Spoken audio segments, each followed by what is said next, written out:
everybody, David Starr here with another episode of On Guitars. As you can see, we're still in the upstairs room of Starr's Guitars, where we keep some of the nicer older stuff. And if you hear a car go by, it's because we're a little closer to the street in this room, and occasionally a diesel will go by and we'll have to contend with that. But other than that, it's pretty good up here. Today's guitar comes to us from the good folks in Austin, Texas at Collings Guitars. Collings has been making guitars for a long time. They make amazing guitars. You don't need me to tell you that. What you don't know necessarily, if you don't follow this stuff all the time, is they have another brand under their roof called Waterloo.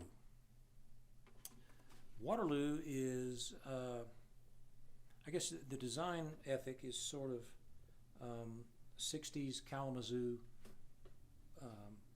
early Gibson Kalamazoo kinds of guitars.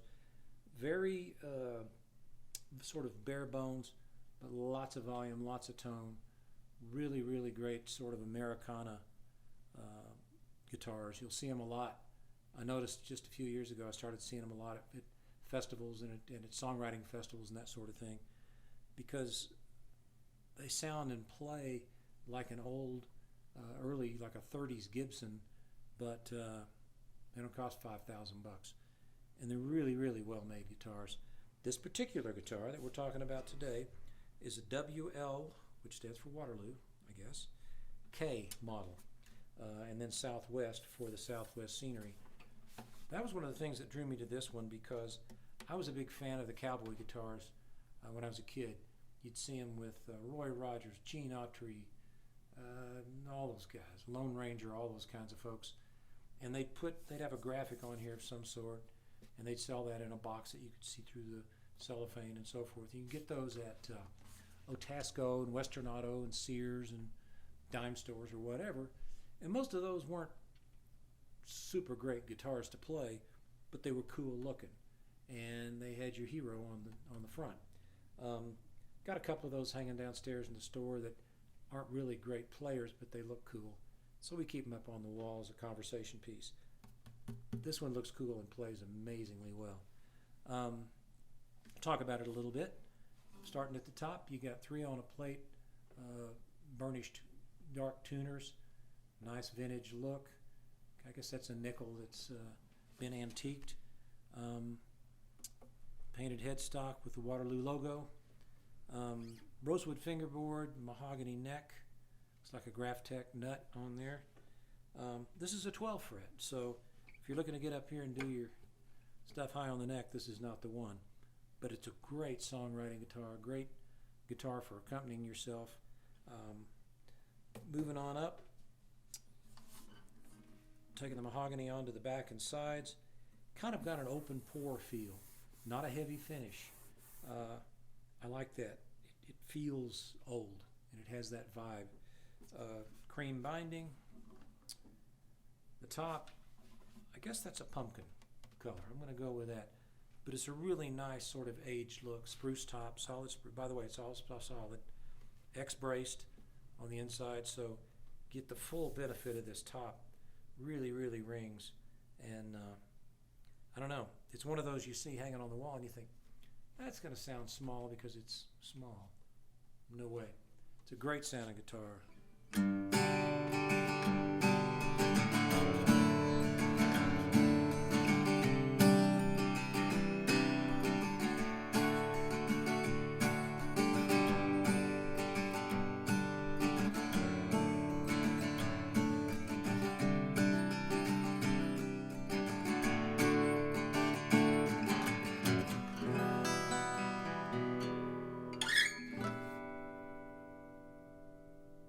Really rings, big sounding guitar. And if you're looking for something, you know, a little shorter, it's funny. People ask, why would I want a 12 fret as opposed to a 14 fret when they're in the shop sometimes? Sometimes it's as simple as it's just a little easier to play right there. You wouldn't think that much difference in a neck make that much difference in the way it feels to play. But sometimes it's just a really comfortable guitar to sit down and play. I've got a couple of 12 fret guitars, and this is one of them. Really, really like them. I put an LR Baggs I-beam passive in here, I believe. Pretty basic pickup. If I ever want to plug it in, I can do that. This is a great guitar for songwriting. Great guitar for recording. It's got a distinctly different sound than a Dreadnought or an OM or even something that's of the same size that's a newer design. This one's just voiced to sound like an old guitar, and it does. And I've got some old guitars, so I'm able to kind of compare that. But I really began to see these at songwriting festivals and stuff a few years ago. And so I've had several Waterloos in the shop that I've gotten through various trades and deals like that. I'm not a dealer for them currently, but I've always said, well, I'm going to keep these. And then somebody says, man, I really want that. So this is the only one I have left. But I really like it because it's a great, what I'd call a couch guitar. It's short enough that it'll fit in a classical case. And I have a nice fiberglass case that I carry on the road sometimes. And this is a good one for that because it fit in the overhead and all that kind of thing. So, I don't know. Beautiful little guitar, lots of fun, and it's got this great graphic. You know, I live in the Southwest out here in western Colorado, practically in the desert. And this summer it feels more like the desert than usual. So I'm a big fan of these guitars. If you've got one, you know what I'm talking about. Really, really nice instruments. Got a lot of other stuff coming up in upcoming episodes, so I hope you'll tell your friends about it, subscribe to the channel, give us a thumbs up.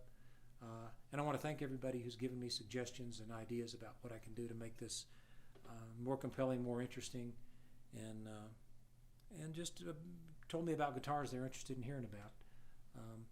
Some of them will be ones that I've acquired over the years, and others will be ones that are down in the store. We'll just pull one off the wall and talk about it. So anyway, thanks for listening.